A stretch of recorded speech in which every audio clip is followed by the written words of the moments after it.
नमस्कार दोस्तों, आज मैं आपके लिए लेकर आई हूँ श्रीमती सुभद्रा कुमारी चौहान की कहानी कल्याणी। लेकिन दोस्तों, उससे पहले अगर आपने अभी तक मेरे चैनल को सब्सक्राइब नहीं किया है तो प्लीज सब्सक्राइब कर दें। तो दोस्तों, शुरू करते हैं कहानी कल्याणी। विवाह के बाद नववधु को लेकर जब बैरिस्टर राधा रमन घर लौट रहे थे तब रास्ते में ही एक रेल दुर्घटना हो गई।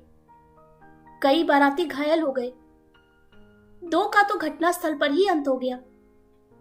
मरने वाला एक लॉ का विद्यार्थी था और दूसरे थे स्वयं बैरिस्टर राधा रमन। मृत्यु के कुछ क्षण पहले एकाएक राधा रमन ने आंखें खोलकर चारों तरफ देखा। पास ही बैठे हुए अपने मित्र जयकृष्ण से कहा, कल्याणी को तुम्हें सौंपता हूं। यह चाहे तो इसका विवाह भी कर देना, इसे कोई कष्ट न होने पाए। अधिक वह कुछ न बोल सके और उनका प्राणांत हो गया। घायल बारातियों के साथ नववधु कल्याणी को लेकर जयकृष्ण घर आए। 2 दिन पहले कल्याणी के सौभाग्य पर बहुतों को ईर्ष्या हुई थी। आज घर घर में उसके दुर्भाग्य की चर्चा थी। उसका मुंह देखना तो दूर, सौभाग्यवती स्त्रियां उसकी छाया से भी डरती थी। वे सोचती, यह स्त्री कितनी अभागी है कि इसके परिवार में तो कोई था ही नहीं। विवाह का कंगन भी न छूट पाया था और वैधव्य मुंह बाए निकल जाने को खड़ा हो गया।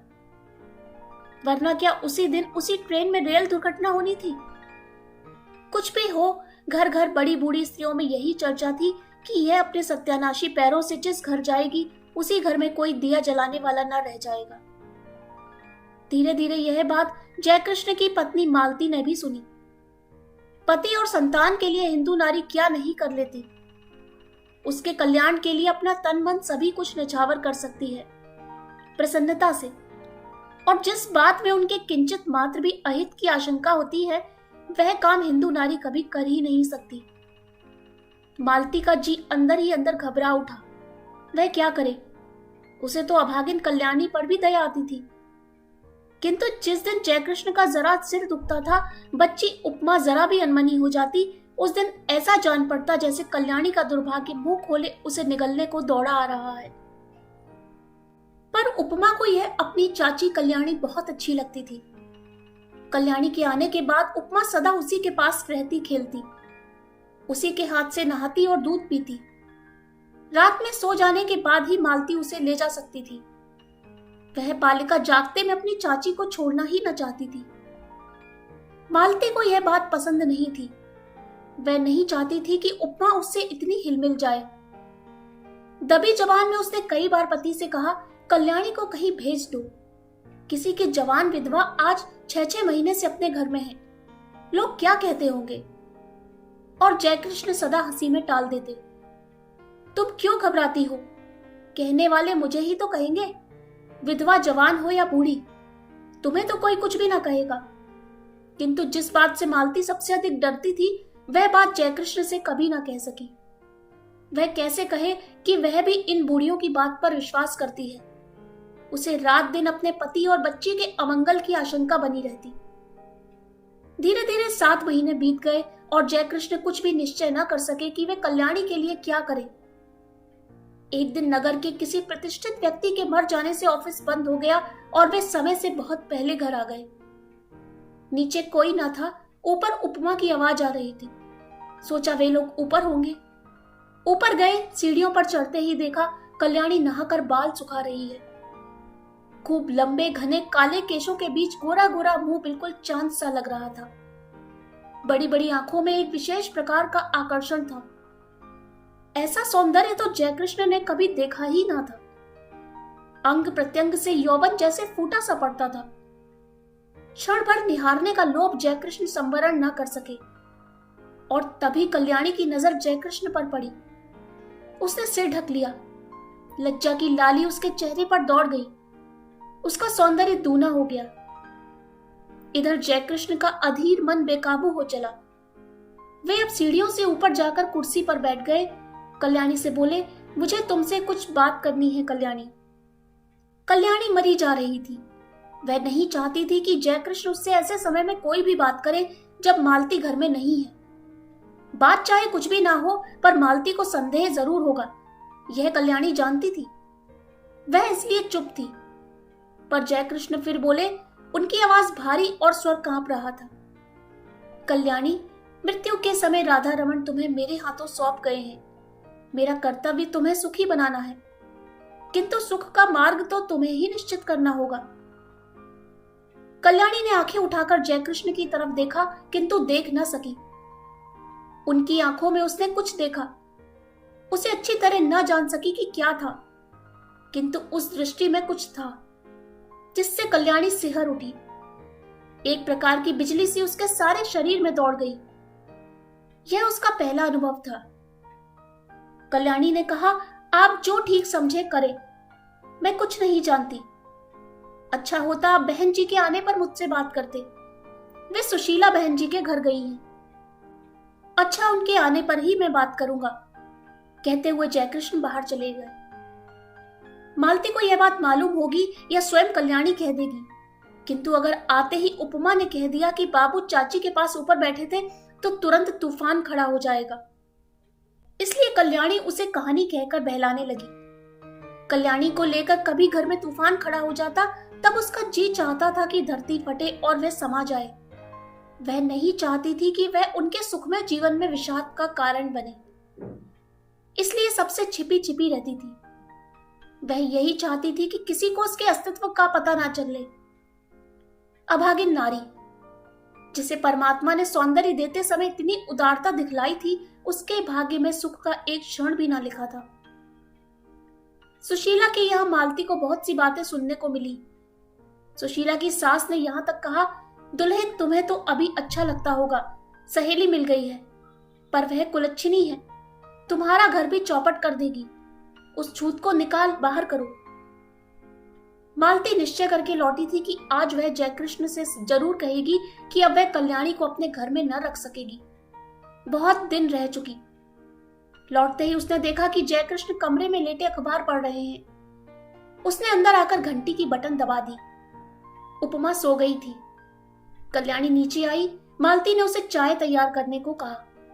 सोचा चाय पीने के बाद कहूंगी, किंतु रहा न गया। दफ्तर पहुंची।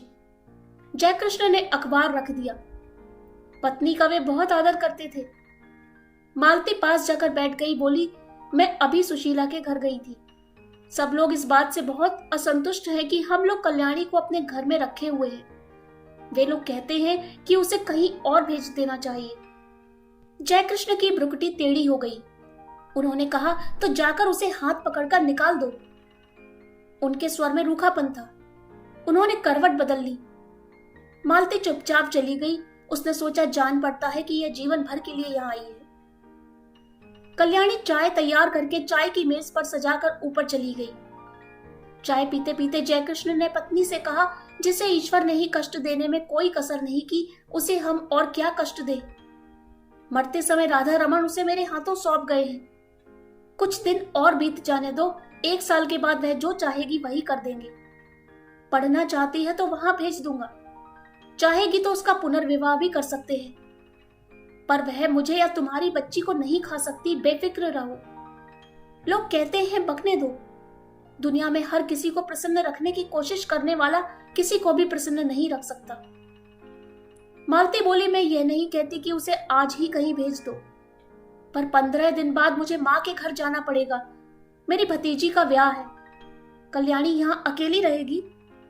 जयकृष्ण बोले, अकेली क्यों रहेगी, उसे भी साथ ले जाना। मालती ने उत्तर दिया, साथ कैसे ले जाऊंगी?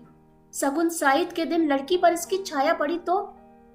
लोग तो बड़ी बूढ़ी विधवा की छाया से भी हल्दी चढ़ी लड़की को बचाते हैं। फिर जान न पहचान ऐसी स्त्री को जबरदस्ती उनका मेहमान क्यों बनाओ? उन्हें अच्छा न लगे तो? जयकृष्ण खींच कर बोले, तो फिर कल्याणी यहीं रहेगी।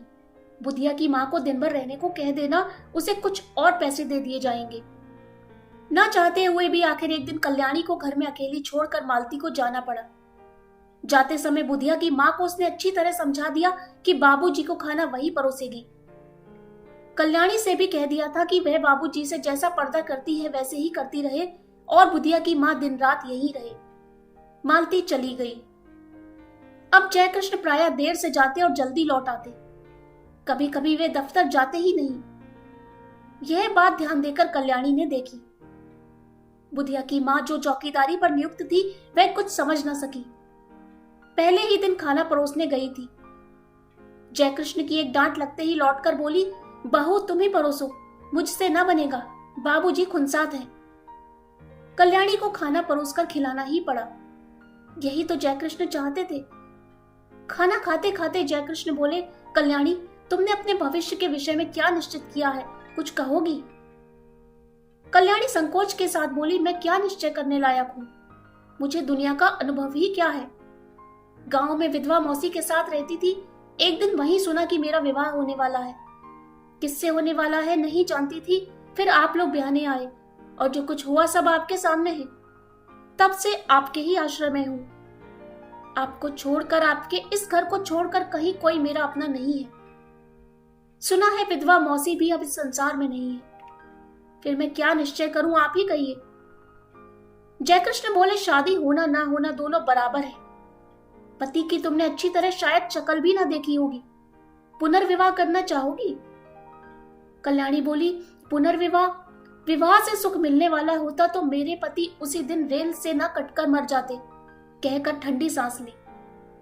जयकृष्ण ने कहा, तुम्हारा यह ख्याल गलत है कल्याणी। जो कुछ होना होता है होकर ही रहता है। इसमें ना तुम्हारा दोष है ना तुम्हारे भाग्य का। मेरा तो विश्वास है कि जिस ईश्वर ने तुम्हें इतना रूप दिया है वह सुख भी देगा। हाँ, मार्ग तुम्हें स्वयं निश्चित करना है। तुम चाहो तो मैं तुम्हें पढ़ने के लिए किसी पाठशाला में भेज दूं। कल्याणी को हंसी आ गई। बोली, अब मैं बूढ़ी होने जा रही हूँ, छोटी छोटी लड़कियों के साथ बैठकर कैसे पढ़ूंगी, और पढ़ना आएगा भी मुझे? मैं तो निरी मूर्ख हूं।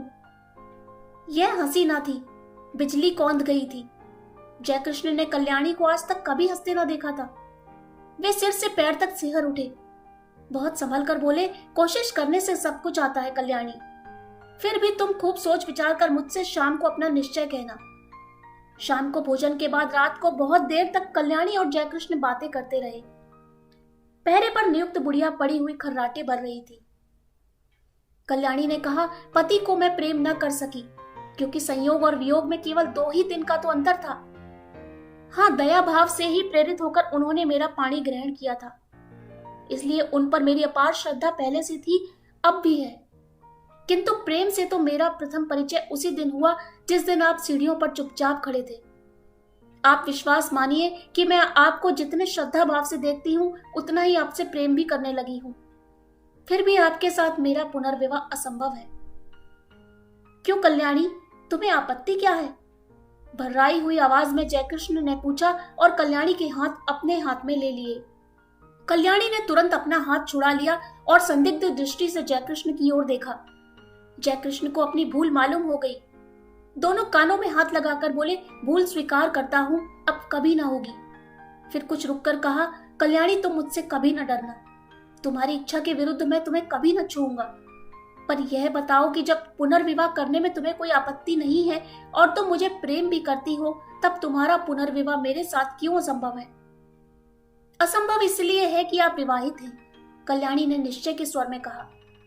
जयकृष्ण ने कहा, पर हिंदू शास्त्र के अनुसार एक पुरुष कई विवाह कर सकता है। फिर तुम वह सौभाग्य मुझे ही क्यों नहीं दान करती जो किसी दूसरे को मिलने वाला है? छी छी, कल्याणी बोली, आप क्या समझते हैं कि मैं किसी और से विवाह करूंगी? यह कभी ना होगा। मैंने एक बार जिससे प्रेम किया उसी से प्रेम करती हुई मिट जाऊंगी। हिंदू नारी प्रेम करना जानती है, वह प्रेम का प्रतिदान नहीं चाहती। मैंने प्रेम किया करती रहूंगी। यह बात दूसरी है कि प्रेम की प्रतिमा तक मेरी पहुंच ना हो सकेगी, और यह तो अपना अपना भाग्य है। कहती हुई एक दीर्घ निश्वास के साथ कल्याणी ने जयकृष्ण की ओर देखा। जयकृष्ण ने कहा, कल्याणी तुम अपना ही अपना देखोगी या मेरा कुछ ख्याल करोगी? मैं पागल हो जाऊंगा। तुम्हारे बिना अब तो मुझसे एक पल भी नहीं काटा जाता। किंतु फिर भी तुम निश्चिंत रहना, मैं तुम्हें कभी हाथ न लगाऊंगा जब तक तुम्हारी आज्ञा ना होगी। आधी रात को भी तुम मेरे पास उतनी ही सुरक्षित रह सकती हो जैसे सगे भाई के पास, क्योंकि मैं अधम नहीं हूं। तुमसे प्रेम करता हूं, तुम्हें पाने का इच्छुक हूं, पर सत्य मार्ग से, कुमार्ग से नहीं। कल्याणी बोली, न मैं अपना कुछ देखती हूं न आपका। सच यह है कि मैं मालती जीजी के सौभाग्य पर कुठाराघात न कर सकूंगी। उन्होंने मुझे कुछ समय में आश्रय दिया है। जो कुछ बन सकेगा भला करूंगी। उनकी बुराई मुझसे ना हो सकेगी। उनके भले के लिए मुझे अपना बलिदान भी करना पड़े तो सहर्ष कर दूंगी, मगर उनकी जिंदगी में कांटा बनकर न रहूंगी। पर मेरा जीवन कंटक में बना दोगी, कहते जयकृष्ण ने ठंडी सांस ली और सतृष्ण नेत्रों से कल्याणी की ओर देखा। कल्याणी ने कहा, यह सब मानसिक विकार है, कुछ दिनों में अपने आप दूर हो जाएगा। आप समझते हैं मुझे कम कष्ट हो रहा है। मैं नारी होकर भी सब कुछ सहने को तैयार हूं। आप तो पुरुष हैं। कठिनाइयों से लड़ने के लिए ही आपका जीवन है। मैंने मालती जीजी को पत्र लिख दिया है, वे आती ही होंगी। उनके आते ही मैं आपसे विदा ले लूंगी। विदा से पहले एक भिक्षा मांगती हूँ, केवल आपके चरणों की धूली, और मैं कुछ नहीं चाहती। आप मेरे देवता हैं। जयकृष्ण के पैरों के नीचे से जैसे धरती खिसक गई हो। घबरा कर बोले, तुमने मालती को पत्र कब लिखा और क्या लिखा? लिखने से पहले मुझसे पूछा क्यों नहीं? कल्याणी बोली, मैंने और कुछ नहीं लिखा। यही लिखा है कि उपमा के बिना बहुत बुरा लगता है, तुम जल्द से जल्द चली आओ। और लिखती भी क्या, किंतु आपके साथ मेरा अकेला रहना उचित नहीं। हम दोनों एक दूसरे से प्रेम करते हैं। न जाने किस दिन क्या हो जाए, और मैं नहीं चाहती कि हमारे बीच में कोई भी ऐसी बात हो जिसे कलंक का स्वरूप दिया जा सके। जो कुछ तुमने किया ठीक ही किया कल्याणी। सो जाओ, रात बहुत हो चुकी है। और उठते हुए कल्याणी ने झुककर जयकृष्ण के पैरों को माथे से लगा लिया। जयकृष्ण बहुत उद्विग्न थे। कल्याणी ने ऊपर जाकर दरवाजे बंद कर दिए। जयकृष्ण खाट पर पड़े करवटें बदलते रहे, उन्हें नींद न आई। दूसरे ही दिन मालती दोपहर की ट्रेन से आ पहुंची। दफ्तर से लौटते ही जयकृष्ण ने देखा उपमा खेल रही है। रात भर सो न सकने के कारण उनका चेहरा उतरा हुआ था। मालती ने देखते ही पूछा, क्या तबीयत खराब थी? क्या हुआ? जयकृष्ण ने कहा, कुछ नहीं, सिर में बहुत दर्द है। अज्ञात आशंका से मालती सिहर उठी। कल्याणी तो अभी है ना इस घर में? उसने पूछा, तुम तो अपनी बात के आगे किसी की भी नहीं सुनते। कितनी बार कहा उसे कहीं भेज दो, पर जब तुम मानो तब ना। इस तरह तुम्हारे सिर में दर्द वर्द होता है तो मैं घबरा जाती हूँ। सभी लोग कहते हैं कि वे अभागिन है। जयकृष्ण को दूसरा ही भय था। वे यही सोच रहे थे कि कौन जाने कल्याणी है भी कि नहीं। उसने कहा था कि मालती के आते ही वह विदा ले लेगी। विदा का अवसर कहीं आ तो नहीं गया? जयकृष्ण का हृदय धड़क रहा था। उन्होंने कहा, मैंने कल्याणी को एक पुत्री शाला में पढ़ने के लिए भेजने का निश्चय किया है। यह बात उसे भी मंजूर होगी। जरा उसे बुलाओ तो। मालती को इस बात से बड़ी शांति मिली। कल्याणी यहाँ से चली भर जाए, कहीं भी जाए, इसकी उसे चिंता न थी। उसने घंटी बजाई पर कोई ऊपर से न आया। तब उपमा को बुलाकर कहा, जा ऊपर से अपनी चाची को बुला ला। उपमा ने कहा, चाची ऊपर नहीं है। घबराकर मालती ने ऊपर नीचे सभी कमरे खोज डाले। कल्याणी का पता नहीं चला। जयकृष्ण पागल की तरह दौड़कर ऊपर गए। कल्याणी के बिस्तर पर उसके गहनों की पेटी रखी थी। उसके नीचे एक पत्र लिखा था, जाती हूं। अपनी उपस्थिति से आप लोगों को जो कष्ट दिया या मुझसे जो अपराध हुआ उनके लिए क्षमा कीजिएगा। मेरी खोज न कीजिएगा, व्यर्थ होगी। मेरे ये गहने उपमा के लिए हैं। अभागिन कल्याणी।